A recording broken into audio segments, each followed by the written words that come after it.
Assalomu alaykum, hurmatli televizor ko'rguvchilar. Yaxshimsizlar? Dunyo Uyg'ur qurultiyi to'r televiziyasining kundalik xabarlar programmasiga hammanglar xush kelibsizlar. Men Iftixor Abdurshid. Bugun seshanba. Hurmatli ko'ruvchilar, tövani diqqatinglar kundalik xabarlar programmamizning tafsilotida bo'lsin. Yaponiya tashqi ishlar muavin ministri Arfiya Erining Urumchidagi momisi Rayhon Qosimning Yaponiyaga berib davolanish talabi 3-qatim rad qilingan. Yaponiya tashqi ishlar muavin ministri Arfiya Ablatning Urumchidagi momisi Rayhon Qosim xonim 2013-yili Yaponiyaga kelib davolangan edi. Ayni vaqtda 8 soatlik operatsiyani boshdan kechirgan Rayhon xonimga doktorlar 10 yil ichida bir qatim kelib qayta tekshirishni tavsiya qilgan. Ammo Rayhon xonim 2023-yili va 2024-yillari davolanishni davomlashtirish uchun 2 qatim tayyorlik qilgan bo'lsa-mu, Xitoy doiralari uni safardan to'sib qo'ygan. Rayhon xonimning sobiq xizmat o'rni bo'lgan atalmish Xinjiang Neft universitetiga bir aylanning bu haqda oshkorlashicha, Rayhon xonim yaqinda Yaponiyaning Shanxaydagi konsulxonasidan viza olib, 3-qatim safarga tayyorlangan. Biroq doiralar bu qatim hozir vaqt emas deb yana rad qilgan. Erkin Osiyo radiosining telefon ziyoratini qabul qilgan aloqador soqchi xodimi Rayhon Qosimning safarga chiqishiga ma'lum sabablar bilan ruxsat berilmaganligini dalillagan bo'lib, ammo sababini aniq aytmagan. Erkin Osiyo radiosi bu haqda uchurlarni aniqlash orqali Rayhon xonimning 3 oydan beri izchil soqchilar tarafidan uyida ziyorat qilinayotganligini, har qatimliq ziyoratda soqchilarning soatlab uning bilan suhbat o'tkazish nomida uningga besim qilayotganligi oshkorlangan. Xitoy doiralari suhbat davomida uning Sharq Turkiston mustaqillik kuchlari bilan tilak biriktirganligi, Yaponiyadagi Xitoy qarshi kuchlar bilan hamkorlashganligini tilga olib, agar Arfiyaning bu harakati davomlashsa, uning Urumchidagi urug' tuqqanlarga yaxshi bo'lmaydiganligi bildirilgan. Va Rayhon xonimning yana yaqinqi bir oy ichida mayli qo'shnilari, mayli urug' tuqqanlar bo'lsin, yo'qlab kelsa qabul qilmayotganligini oshkorlagan. Bu yil 86 yoshga kirgan Rayhon Qosim 1940-yili Cho'chakda tug'ilgan.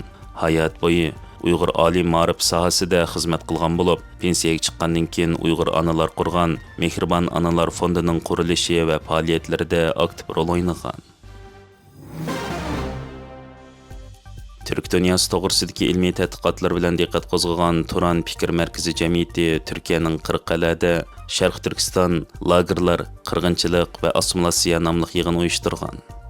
Mazkur yig'inda Dunyo Uyg'ur qurultiyining muavin raisi Abdurshid Abdulhamid, Dunyo Uyg'ur qurultiyi vaqfisining raisi, qurultayning bayonotchisi professor doktor Erkin Ahmadlar so'z qilib, Sharq Turkistonda men musulmon, men turk deyishning cheklanganligini va hatto jinoyat hisoblanganligini, Uyg'ur tili, madaniyati, milliy kimligining sistemli holda yo'qotishga uchrayotganligini, kishilarning ismlarini o'zgartib, millionlagan Uyg'urning jazo lagerlarida majburiy emgak silinayotganligini, masjidlar taqilib, mayxona, restoran va sayohat nuqtalarga o'zgartirilganligini, Uyg'ur qizlarining majburiy holda Xitoy erlariga yotliq qilinib, assimilyatsiyaga uchrayotganligini o'ttirib qo'ygan. Yig'indan keyin tarixchi va yozuvchi Turan fikr markazi jamiyatining raisi Ilhon Shohin zamonaviy dunyo Sharq Turkiston qarindoshlarimizga qilingan zulmga parvo qilmadi. Biz ilgari Gaza uchun loyihalar ustida ishlagan. Biz davomli zulmga uchraganlarning ovozi bo'lmaymiz deganlarni bildirgan. Bu faoliyat Qirqqal'adagi 65 fuqaroviy jamiyat va siyosiy partiya vakillarining qo'llashi bilan tashkillangan bo'lib, faoliyatga Qirqqal'a universitetining o'quvchilari va Qirqqal'adagi har qaysi siyosiy partiyalarning vakillari avom xalqdan bo'lib ko'p sondagi kishi qatnashgan. Xitoy hukumati Sharq Turkistonga tiq yengili kelgan diktator atalmish Xinjiang Uyg'ur Avtonom rayonlik partikomining sobiq sekretari Ma Xingruyni vazifasini ilib tashlab, xiyonatchilik va cheriklikdan tekshirmoqda. Ma Xingruy tajovuzchi Xitoy hukumati Sharq Turkistonni ishg'ol qilib, mustamlikasiga aylantirgandan keyin 7-avlod Xitoy Kommunist partiyasi atalmish Xinjiang Uyg'ur Avtonom rayonlik komitetining bosh sekretari bo'lib, 2021-yilning oxiridan 2025-yilning o'rtalargacha ishlagan va bu jarayonda Chingchuangoning davrida Uyg'urlar bilan boshqa Turkiya xalqlarini nishon qilib rasmiy yo'l qo'yilgan Xitoyning davlat terrorligi va qirg'inchilik, keng ko'lamli nazorat sistemasi, lagerlar va majburiy emgak, assimilyatsiya siyosatlarini davomli ijro qilgan edi.